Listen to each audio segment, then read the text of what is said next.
Alô, amigos e amigas, esse é o programa Cidadania, que hoje vai examinar a relação entre cobrança de impostos e preços de medicamentos. O Brasil é o campeão na cobrança de impostos mundialmente, 33,9%.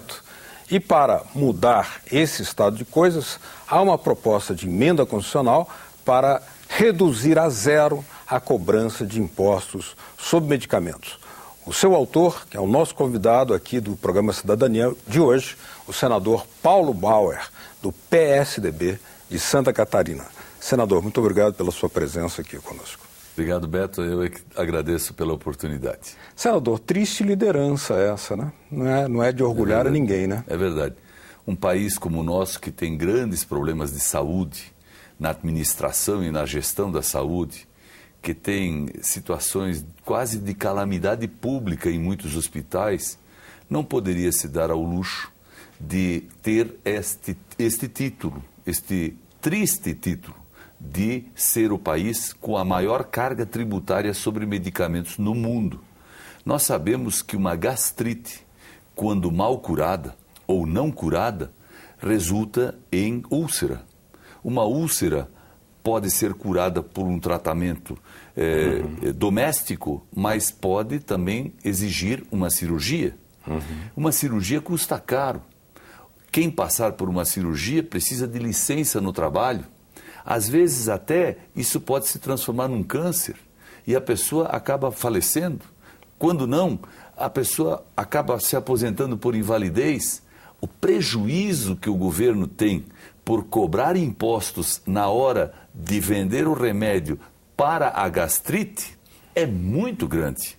Seria muito melhor não cobrar o imposto do medicamento mais simples, do medicamento que é usado no início do tratamento, e nós teríamos evitado todo o outro processo. Porque quando um trabalhador que ganha R$1.000 vai a uma farmácia comprar um medicamento que custa, por exemplo, 50, ele vai pagar no preço dos 50 um valor absurdo de quase R$20 de imposto. Nos Estados Unidos é zero. Zero? Zero. Não paga um tostão. Na Inglaterra é zero. Na Colômbia é zero. Veja, na Alemanha é 6%, no Japão é 2%, no Brasil 33,9%. Esse é o número mais identificado pelas entidades representativas do setor da farmácia e da indústria de medicamentos. Portanto, eu sempre digo, se o governo não tivesse esse apetite tributário na hora da produção e da comercialização de medicamentos, com certeza nós teríamos a saúde muito mais presente na vida das pessoas. Aliás, a saúde é um bem que a gente tem que valorizar e preservar. No Brasil, nós não pagamos nenhum centavo de imposto sobre o dinheiro que transita nas igrejas, sobre o dinheiro que transita nas empresas que publicam jornal e revista e sobre o dinheiro que transita no partido político. Ora, se a gente não cobra nada por causa da fé, por causa da ideologia ou por causa da notícia, por que vai cobrar por causa da dor? Não faz menor sentido. Por isso a minha PEC propõe a eliminação dos tributos sobre medicamentos no Brasil.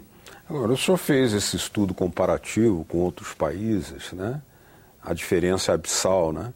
Mas nós temos no Brasil uma complexidade do sistema tributário federativo. Há sempre dificuldades de fazer qualquer alteração desse ponto de vista.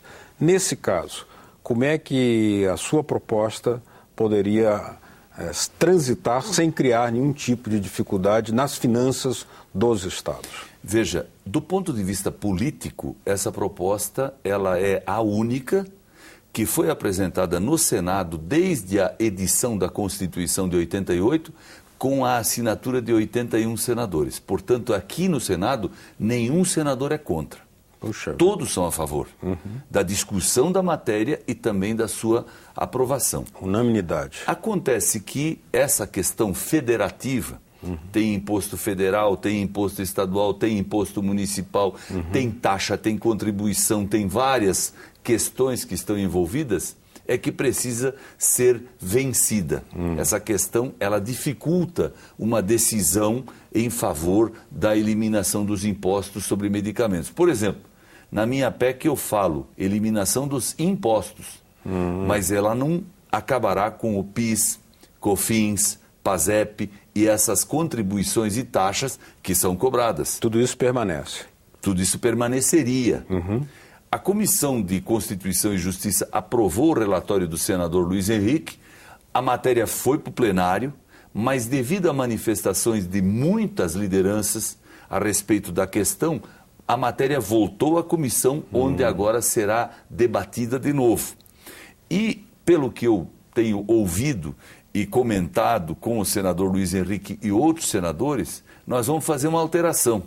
Nós vamos fazer com que a PEC seja efetivamente aprovada, alcançando também essas taxas e contribuições federais e deixando a questão do ICMS para os estados. Porque os impostos federais implicam em aproximadamente 18%, 20% do todo. E os impostos estaduais representam os outros 12%, 13% do todo. Se nós aprovarmos aqui a eliminação dos impostos federais totalmente e também das taxas e contribuições, é evidente que os estados também vão fazer a sua parte. E tem mecanismos para fazer isso. Já existe até proposta do governo federal, propostas que já foram analisadas e discutidas aqui no Senado, que é a casa competente para isso, de unificar o ICMS em todos os estados do país na ordem de 4%. Exatamente. Aí não seria mais 12, seria só 4. E talvez esses 4 até se possa permitir a cobrança, porque eles permitiriam que o Estado também tivesse um controle sobre as farmácias, sobre a venda de medicamentos, principalmente os medicamentos que são considerados como rótulo preto e rótulo vermelho, tarja preta e tarja vermelha, que precisam de controle da saúde pública. Então, o assunto está sendo analisado, vai avançar, é uma grande bandeira e, acima de tudo, é um benefício para a pessoa, mas principalmente para a saúde de todo o país. Agora, tendo em vista, senador, o apelo social que essa proposta traz, unanimidade que ela já apresentou na assinatura de 81 senadores, o que é raro, né? Como é que o senhor elaborou um mecanismo legislativo para que, de fato, essa redução de impostos signifique também, lá na ponta, para o consumidor, uma redução do preço de remédio? Roberto, não é preciso mencionar na proposta de reforma constitucional nenhuma observação a respeito de este benefício, ou melhor, esta decisão do Legislativo, chegar ao consumidor.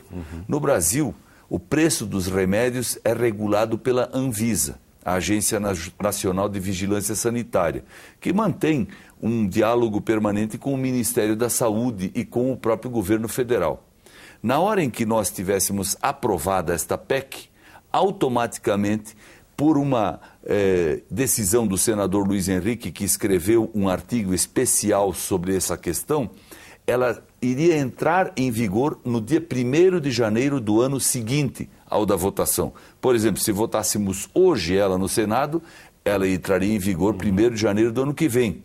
E como a Anvisa é o órgão que fiscaliza os preços e tabela o preço dos medicamentos, obviamente que a partir de 1º de janeiro do ano que vem, por força de lei, todos os medicamentos sujeitos à tributação estariam isentos.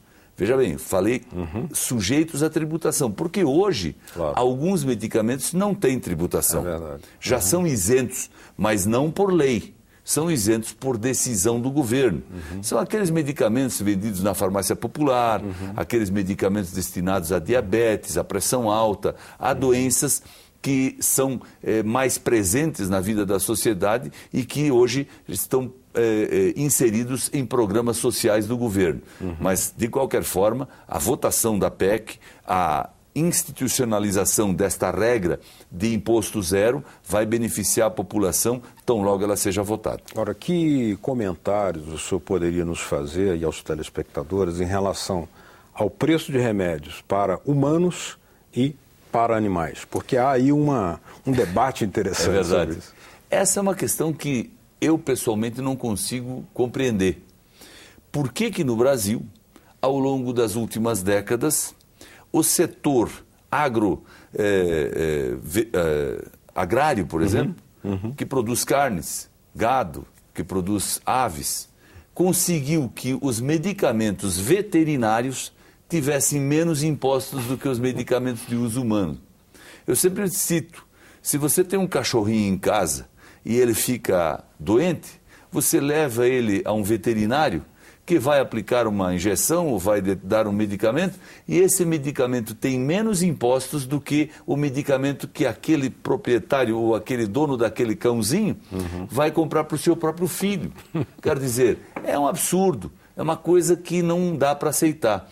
Na verdade, foi a indústria de carnes do Brasil que conseguiu evitar que o imposto sobre os medicamentos veterinários crescesse mais do que o imposto sobre os medicamentos humanos. Mas isso a gente, obviamente, precisa reverter, porque gente é mais importante do que animal, sem dúvida nenhuma.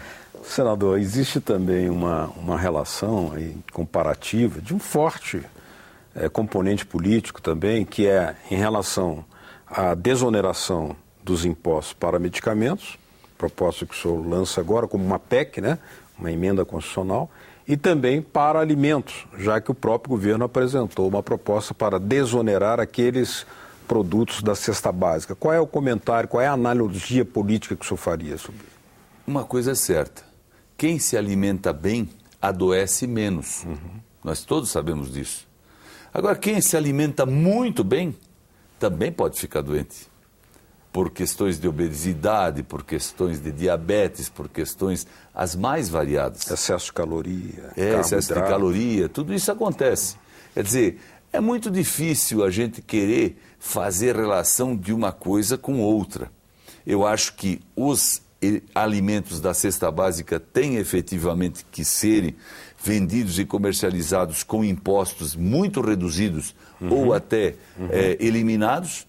E os medicamentos também, porque existem problemas. Se uma pessoa, por exemplo, sofre um acidente, fratura as duas pernas, é óbvio que essa fratura não tem nada a ver com a alimentação.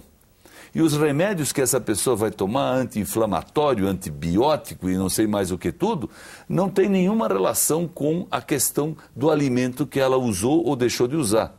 Então não dá para misturar as duas coisas, embora muita gente tente dizer, olha, se a gente eliminar impostos sobre medicamentos, sobre alimentos, a população se alimenta melhor e fica menos doente. Nós não estamos falando disso, nós estamos falando de câncer, nós estamos falando de acidentes, nós estamos falando de doenças genéticas, nós estamos falando de problemas que dia a dia incomodam, fazem sofrer famílias inteiras e que não encontram resposta e nem atendimento imediato em hospitais, em postos de saúde.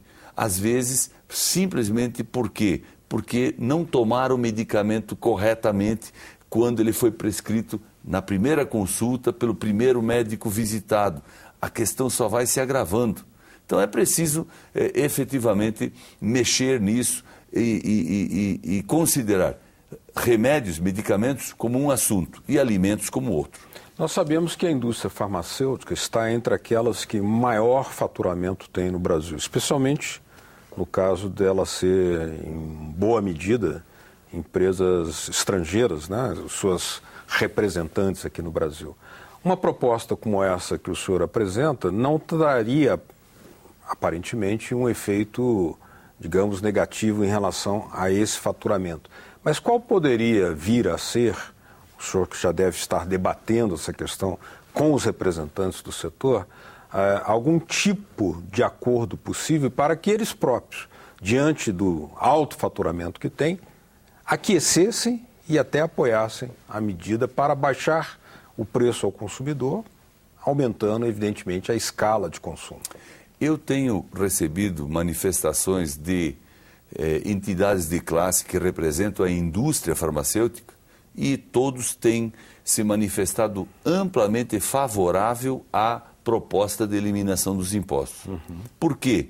Porque se um uma pessoa tem uma gastrite, vou voltar ao exemplo de antes, e ela for ao médico, e o médico disser, você tem que tomar durante 3 meses este medicamento, e cada caixa dura 1 mês, e cada caixa custa R$50, talvez essa pessoa compre a primeira, a dor passa. Aí a segunda, talvez ele compre também, se sente melhor. E aí já volta a tomar café, cerveja, às vezes até alguns fumam, e a gastrite volta. Se a caixa de remédio, de medicamento, custasse 30, com certeza a pessoa tomaria as 3. E aí, obviamente, a indústria farmacêutica, que hoje vende 1 ou 2 caixas, vai vender 3. A indústria tem muito interesse em eliminar-se os impostos, porque ela sabe que daí a população vai atender a toda a prescrição médica integralmente. Por quê? Porque todos querem saúde, para si, para os seus familiares. E, obviamente, por isso a indústria terá um faturamento ainda maior, se isso acontecer.